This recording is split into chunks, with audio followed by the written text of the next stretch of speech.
Hi and welcome back to my channel. Today I'm going to do my second painting in my watercolor kit that's available on my Etsy shop with all of my dream catchers. So the last video I shared, I did this set of dream catchers. There's 5 dream catchers on this one drawing.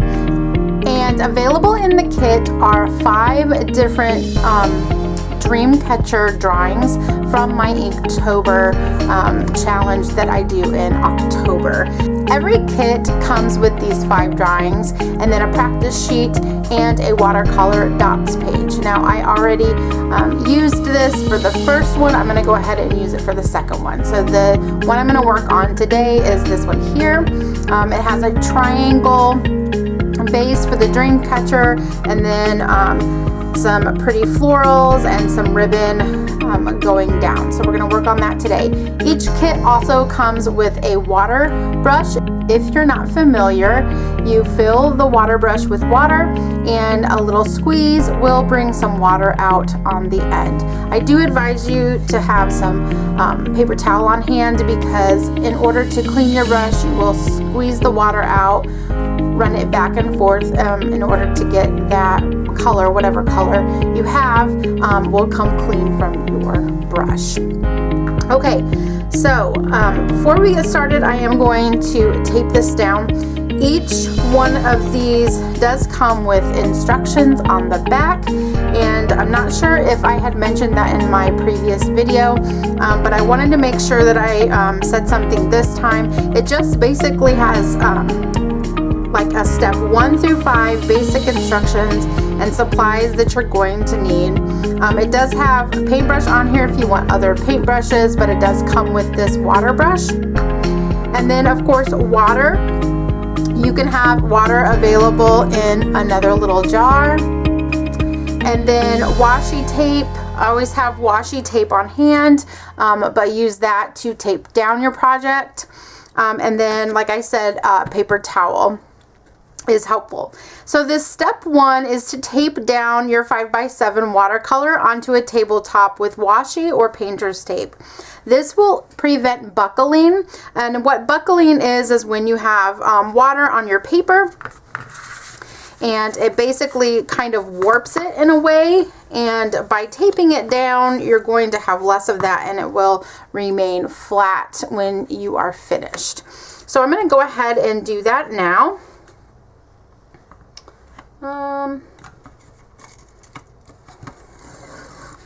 And I do want to make sure I have it the width of my paper.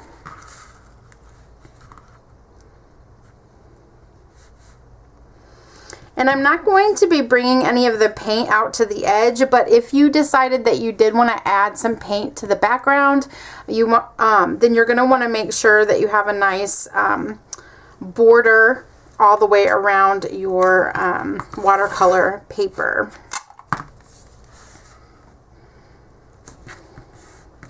I'm just going to be putting water on where the ink is for the ink and wash process.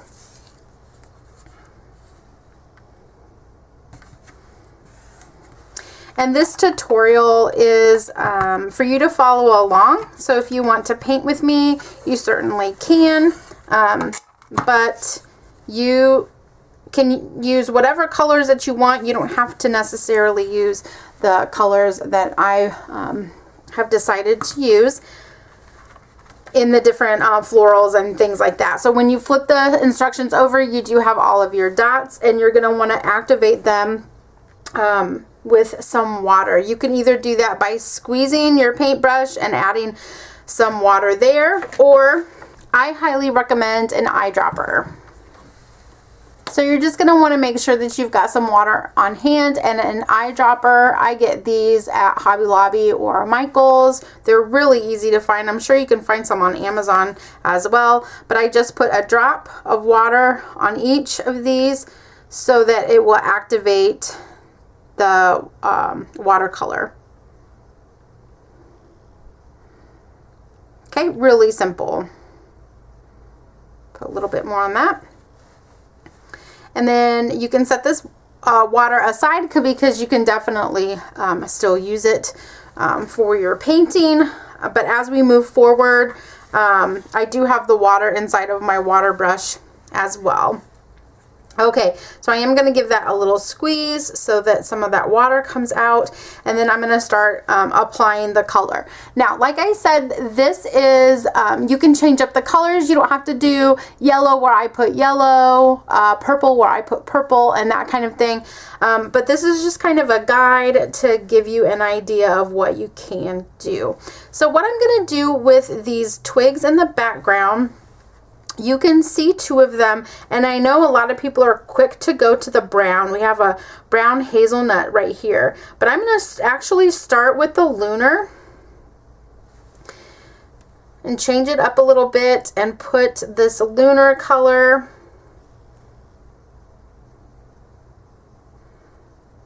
on the pieces of wood that's holding this together.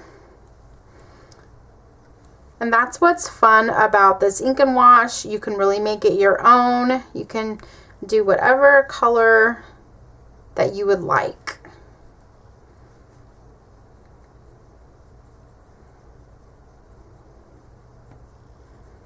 Okay, so once I have that in there, I do have a little bit of the wood here.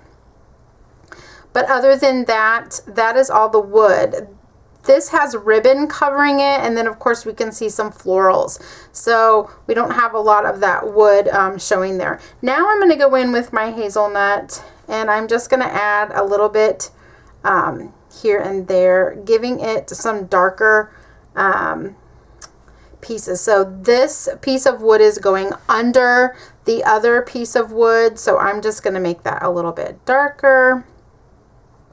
And then darker down here at the bottom, right under that ribbon, and then down here as well.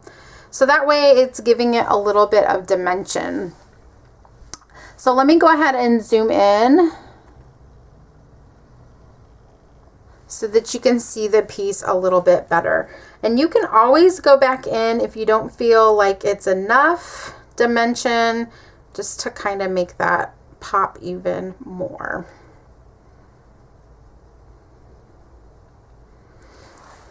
Okay, so now just imagine these three branches tied together, and they have a bluish brown tone to them. So again, just squeezing that water, moving that back and forth so that I can clean that up off of my brush. Okay. So now I'm going to let that dry. So I'm going to kind of stay away from it, and I'm going to work on these ribbons down here. I really want to work with this tea rose. I didn't use it last time, so I want to kind of dabble with that a little bit. As you can see, it is very bright. It's a beautiful pink color, but it is very bright. I'm going to work on these solid pieces here. Just pulling in some of that pink. Now, if you want the Daniel Smith names of each of these, you can look on, I do list them on my Etsy listing. So if you want to know the specific colors that I'm using for Daniel Smith,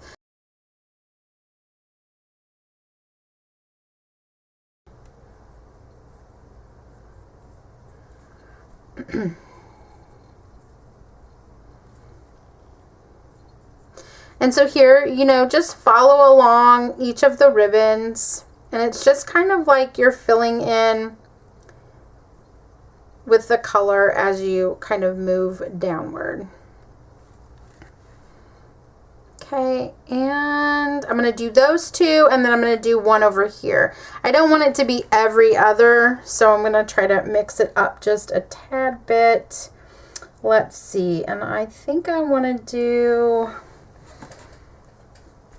this one here.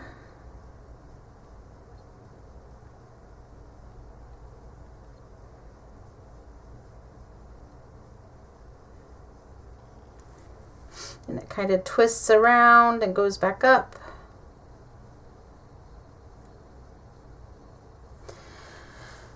And then maybe one more that kind of falls in here. Let's see, let's do this one. And keep that in mind when you're working with the ribbon too, because you don't want to get lost in what's connected with what.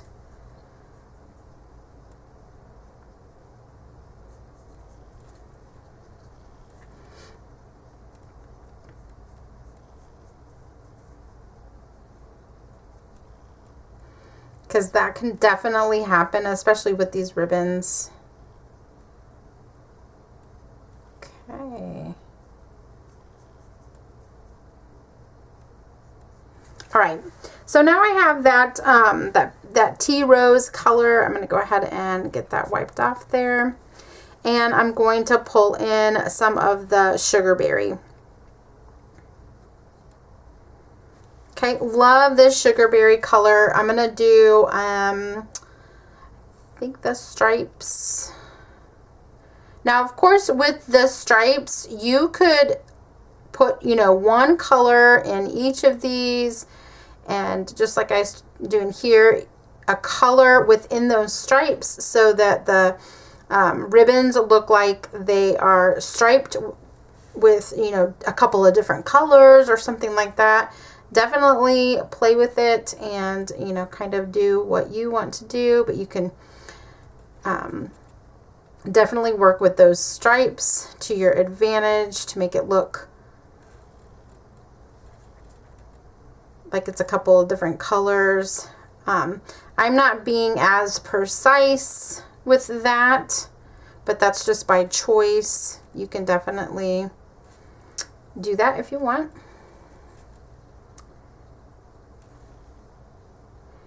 And I'm going to do all of them with this sugar berry color. And then I'm also going to keep in mind the parts that are behind. So this ribbon is behind, so I'm going to make it a little bit darker there. That too.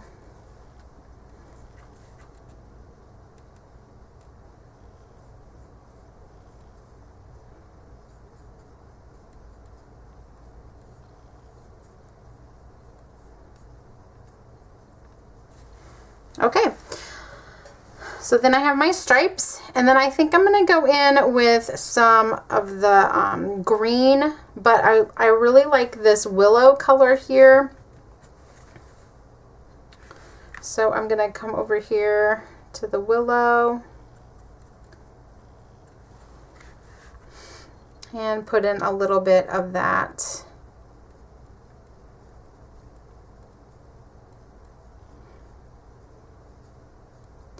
And the idea too is to kind of stay within the lines like you would if you were coloring a coloring page. So you just want to keep a steady eye on the space that the paintbrush is kind of working within. And have fun with it. If you go out of the lines a little bit, it's fine. Like, it will be fine.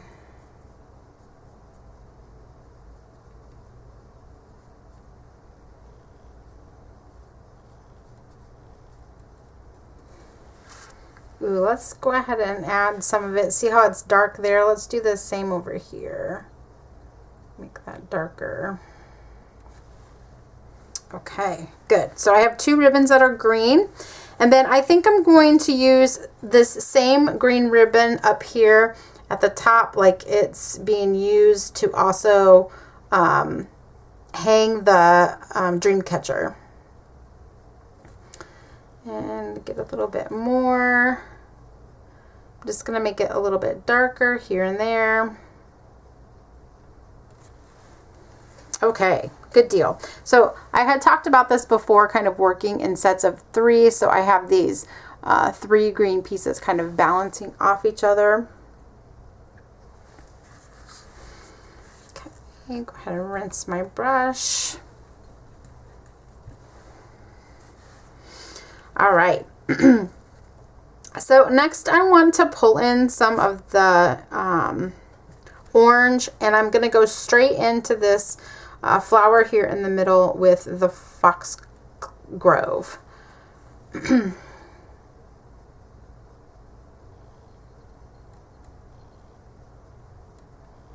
Foxgrove, of course, is my orange color. And the other thing I'm going to do is I'm going to skip those petals in the middle there. I'm going to work my way all the way around. And then I'm going to take my brush and I'm going to go over the flower and squeeze. And I'm going to let some water drip down.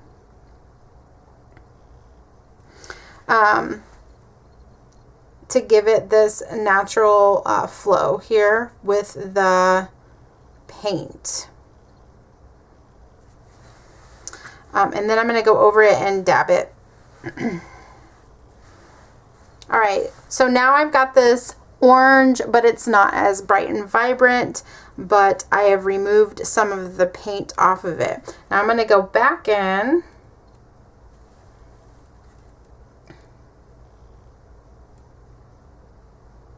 And it should still be fairly wet. And I'm going to add some of these in here, kind of here and there. And I'm going to include some of that second layer as well.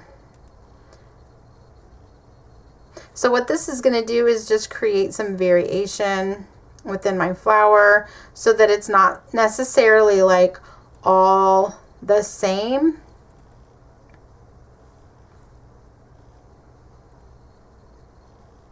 And it also allowed for it to bleed just a little into each other. Okay, so I'm going to let that dry.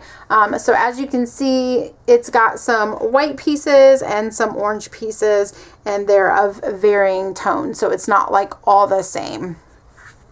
And that just gives the flower dimension and some interest. Okay, I'm going to take my,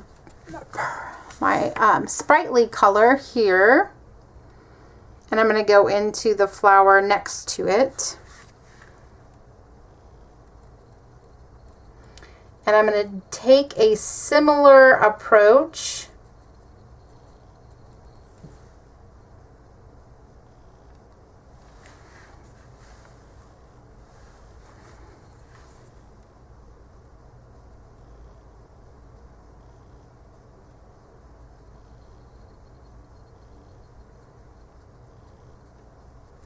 With the purple. Okay. Good deal. Now I have this bead over here that I'm also going to make purple. This bead that is on the ribbon. And then also this little gem that is coming down. If you can see the little strings that are attaching in the back, and there is a little gem right there in the middle.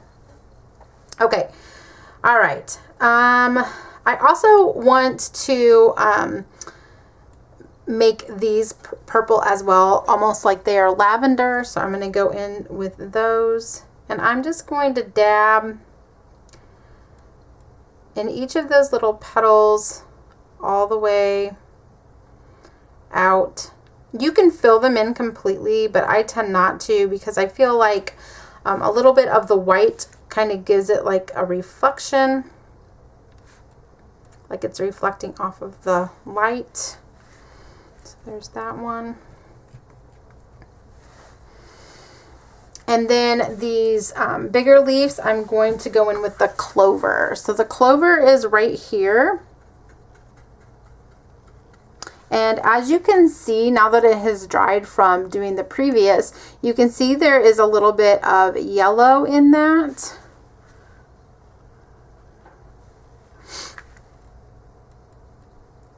Which makes it very pretty when it goes down on the paper. Gives it that olive color. With that yellow in there. So it has more yellow in it than it does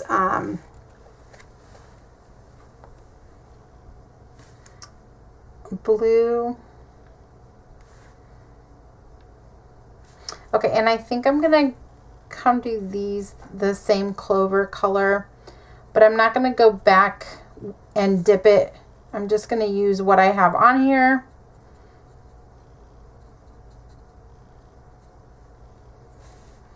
And down here. Now what's great about this is that you've got different colors of green so that you can kind of play with them with all these different leaves and what colors are going to be, but you can see that these leaves are different from the willow color that I used for the ribbon.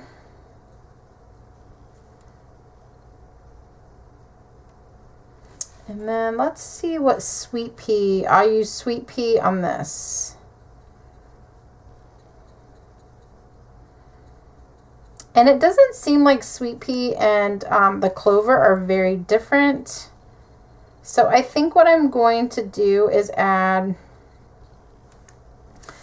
some of the moon glow in with it, just to make it a little bit different from the other leaves. It's going to darken them up a little bit.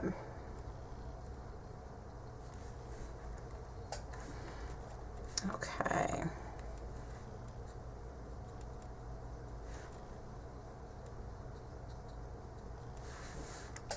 All right, so I've got this little cluster of flowers right here, and I'm going to make them gold. So I'm going to go in with my fairy gold, make sure that that other paint is off of there.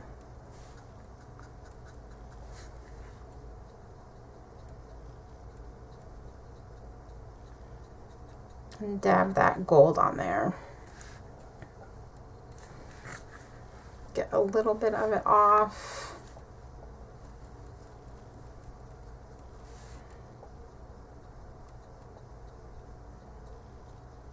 Okay, and then I'm going to make this gold.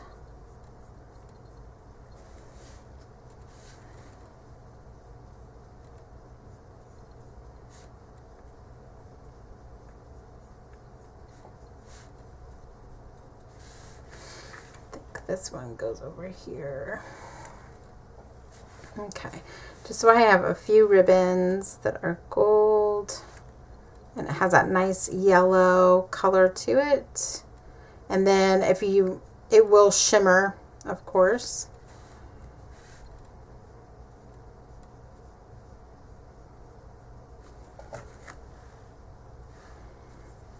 Dab that just a bit.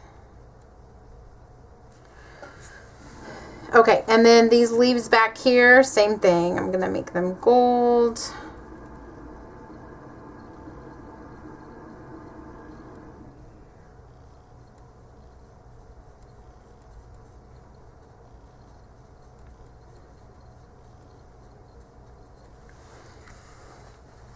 Okay. There's one bead right here. Trying to think of what I want to make it. I think I'm going to go in with the Fox Grove and make it orange. And then I'm going to go back into this and make some of these a little brighter.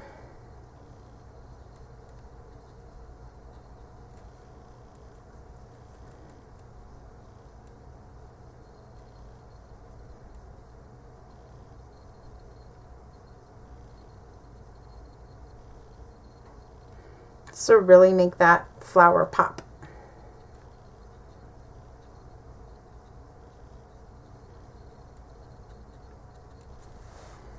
Okay, nice. Okay, last thing, and I just realized these flowers are also over here. So I'm just going to add some of that gold over here as well. Okay, and then I missed a couple of leaves down here, so I'm going to grab my willow.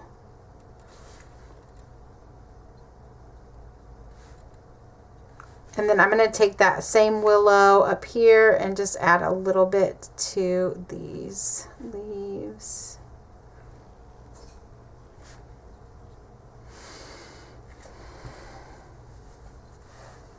Okay.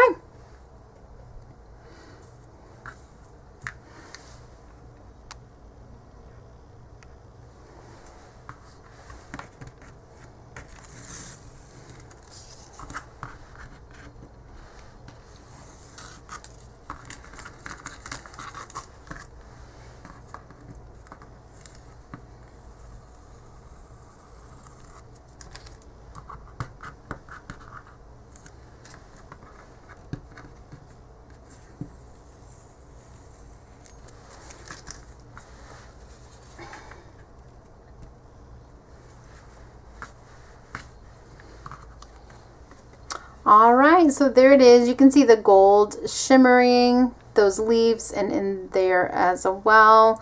That might not be a bad idea to add a little bit of the gold within these ribbons too, just to kind of give it like that balance. I really like a good visual balance, so just gonna add those in here, here and there. Oh, here, this would be a good spot.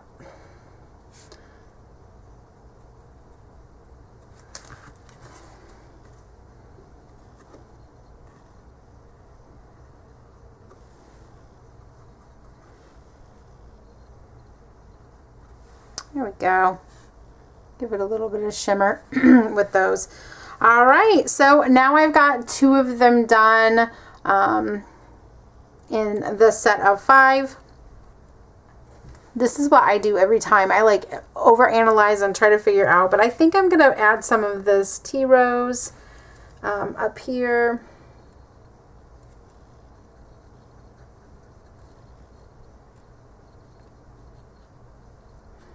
To this purple.